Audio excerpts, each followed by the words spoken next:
Don't forget to subscribe my channel. Hang Duk Mana. Assalamualaikum, selamat datang lagi ke channel Hang Duk Mana. Mari kita dengar respon Datuk Kawat Amir tentang isu Isytihar 7 kursi kosong Muhyiddin cabar Anwar. Saya baca sikit. Fungsi Perikatan Nasional PM Muhyiddin Yassin mencabar Perdana Menteri Anwar Ibrahim dan Wakil Rakyat. Gabungan itu yang menyokong kerajaan mengisytiharkan kekosongan kursi bagi memberi laluan kepada PRK. Okey, mari dengar respon daripada Datuk Kawat Amir. Dia akan letak komen macam biasa. Semua ini dapat dilaksanakan apabila adanya kestabilan politik. Tapi kita melihat pimpinan pembangkang masih lagi mahu mewujudkan onar. Apabila tak berhenti-henti di saat kita mahu menggembeling usaha, menggembeling fikiran ke arah merealisasikan ekonomi bangsa kita, ekonomi negara, pimpinan pembangkang masih lagi mahu diadakan pilihan raya kononnya. Apabila ada di kalangan wakil rakyat mereka yang menyokong kepada pimpinan Yang Amat Berhormat Datuk Seri Anwar Ibrahim.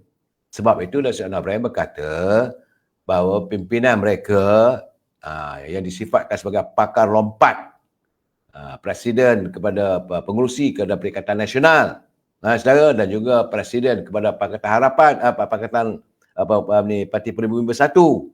Datuk Seri Anwar Ibrahim mengatakan beliau adalah pakar lompat dan tidak layak mencabar kerajaan perpaduan untuk mengisytiharkan pengosongan 6 kerusi parlimen dan 1 kerusi Dewan Undangan Negeri di Selangor baru ini, yang dulunya dimiliki oleh Bersatu, tapi mereka sudah pun menyokong kerajaan hari ini.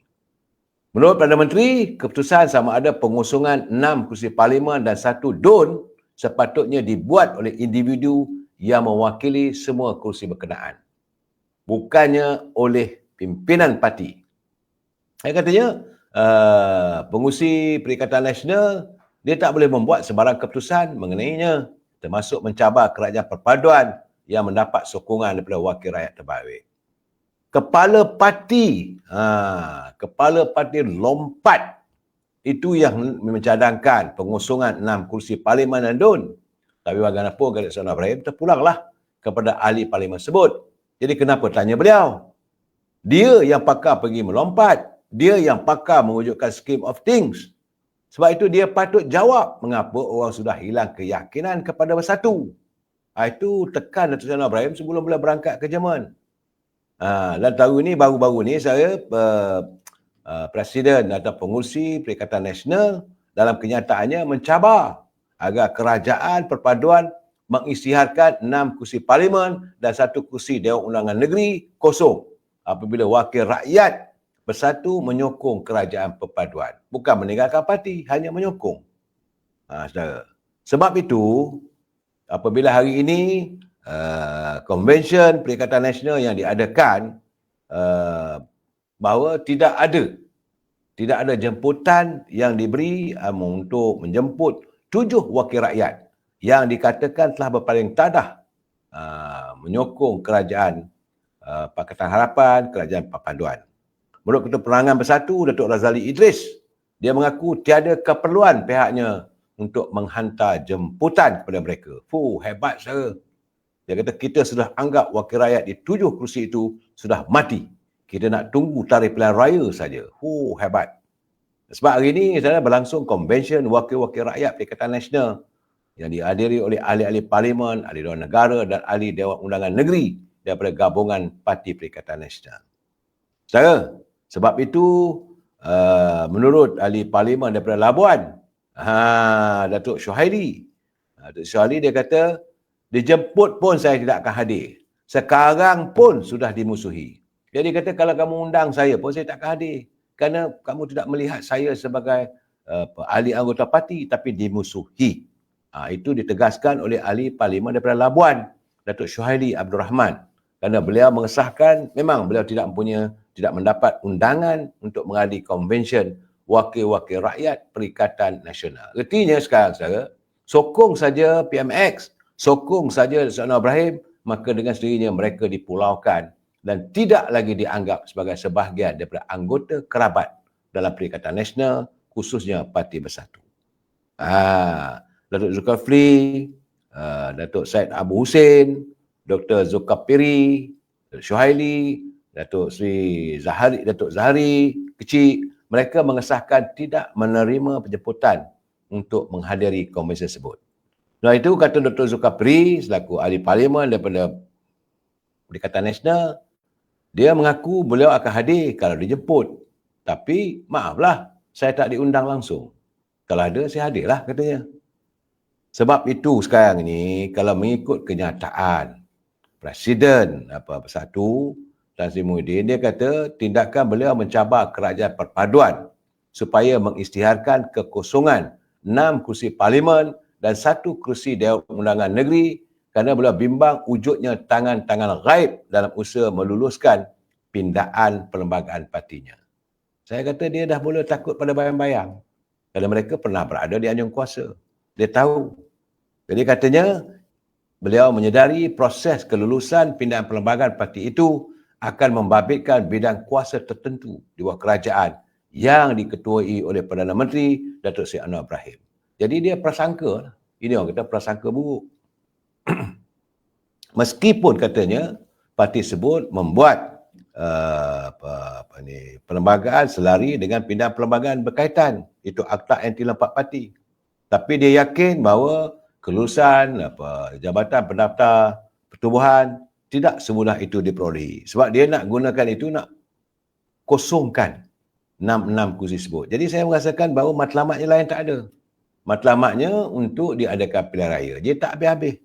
Bila hadirnya musim pilihan raya, caci cerca, hinaan dan media-media akan menyiarkan segala kenyataan-kenyataan yang negatif terhadap kerajaan, dan ini tentulah memburukkan suasana dalam usaha kerajaan untuk memulihkan ekonomi kita. Mereka mau mengunjutkan, mau memperlihatkan pada dunia luar seolah-olah politik di negara kita ini masih tidak stabil. Itu sebenarnya saudara. Dalam keadaan sekarang, bagi mereka yang paling penting adalah untuk memastikan agar kerajaan pimpinan Datuk Anwar Ibrahim dilihat tidak stabil. Bila tidak stabil, pelabur-pelabur nak masuk pun berhati-hati. Ini akan melewatkan jumlah pelaburan untuk masuk ke negara kita, walaupun kelulusan telah pun dicapai. Sekitar dalam 230 bilion sudah pun diluluskan dan akan masuk ke negara ini. Dan mereka sendiri bimbang dan khawatir. Kalau pelabur-pelabur itu benar-benar merealisasikan pelaburan mereka, itu adalah merupakan masa depan yang gelap bagi Perikatan Nasional.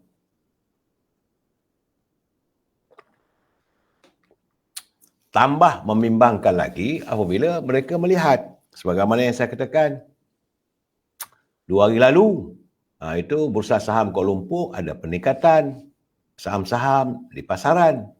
Wang, mata wang negara, ringgit Malaysia dilihat sudah pun mula mengukuh. Daripada RM4.78 untuk $1 Amerika sudah jatuh kepada RM4.68. Ini memberikan gambaran ekonomi kita semakin pulih. Dengan keadaan begini, Perikatan Nasional tidak senang. Ekonomi negara pulih itu adalah merupakan landasan maut untuk parti tersebut. Sebab itu mereka berusaha untuk mengocakkan lagi. Dan caranya, minta diadakan pilihan raya. Apakah kita tidak ada kerja lain?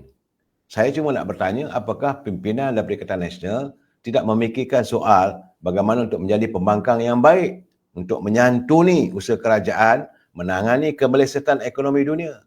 Seharusnya mereka juga turut membantu, tapi tidak ada keikhlasan. Mereka bukan nak bantu kerajaan, mereka nak jatuhkan kerajaan. Kerana matlamatnya adalah kuasa. Hanya kerana untuk memburu kuasa, siapa yang rugi? Rakyat yang rugi, negara yang rugi. Kalau mereka benar-benar ikhlas, tak apalah. Hari ini pun sokongan pada PMX ataupun Datuk Anwar Ibrahim begitu lebih 2/3. Sewajarnya stop it. Berhenti untuk melakar suasana yang tidak stabil dalam politik negara kita. Dan sama-sama menggembeling pemikiran melalui sidang parlimen dengan wakil rakyat yang ada. Jangan lupa, kesemua wakil rakyat yang dipilih oleh rakyat daripada mana pun, terutama dari Perikatan Nasional, rakyat terpukau dengan janji mereka untuk memberi khidmat yang baik untuk rakyat. Tapi apabila kerajaan digugat, setelah berlakunya pembentukan, ya tentulah ini juga bagi saya mengkhianati apa yang mereka janjikan. Saudara, dia kata editahi nak sembang tapi tak kerti apa hal. Jangan bergaduh. Saya melihat kata Azminuddin, dia kata bila ringgit jatuh masing-masing mengelupu. Bila naik senyap saja. Itu yang saya katakan, saudara. Matlamat mereka tak lain tak bukan adalah untuk melihat kestabilan politik berada dalam keadaan terumbang ambing. Dalam situasi tersebut, mereka mahu menangguk di air keruh. Matlamatnya lain tak ada. Untuk memburu kuasa. Kita rakyat dahagakan pembelaan.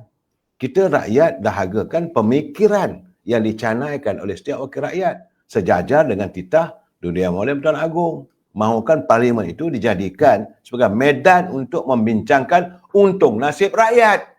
Bukan untuk mereka mengejar kuasa. Bukan untuk mereka melakukan onar. Hari ini tuanku tentulah saya rasa amat kecewa. Dah 2 minggu sejak baginda merasmikan persidangan Dewan Rakyat, masih belum ada bibit-bibit ataupun bunga-bunga adanya kerjasama yang erat antara pembangkang dengan kerajaan dalam aroma demokrasi. Dalam aroma demokrasi, yang menang tidak akan menekan yang kalah dan yang kalah harus menghormati yang menang. Itu harus dilakukan. Tapi saya melihat pimpinan pembangkang lain tak ada. Masih lagi mencari upaya untuk mendapatkan kuasa. Okey, saya baca detail sedikit lagi. Muhyiddin mahu mandat kepada rakyat dikembalikan kemersi PRK di kursi berkenaan dan mengukur sejauh mana rakyat menerima pentadbiran kerajaan Pakatan Harapan dan Barisan Nasional pimpinan Anwar jika berani isytihar 6 kursi parlimen dan 1 kursi DUN Selangor kosong. Kita kembalikan mandat kepada rakyat dan biarlah rakyat membuat keputusan. Saya bukan hendak menabik tetapi saya yakin insya-Allah PN akan menang lebih besar di kursi ini jika PRK diadakan, katanya ketika menyampai ucap tamu Komisen Wakil Rakyat PN 2024. Kita mari terus menyokong kerajaan perpaduan dan PMN Ibrahim. Assalamualaikum.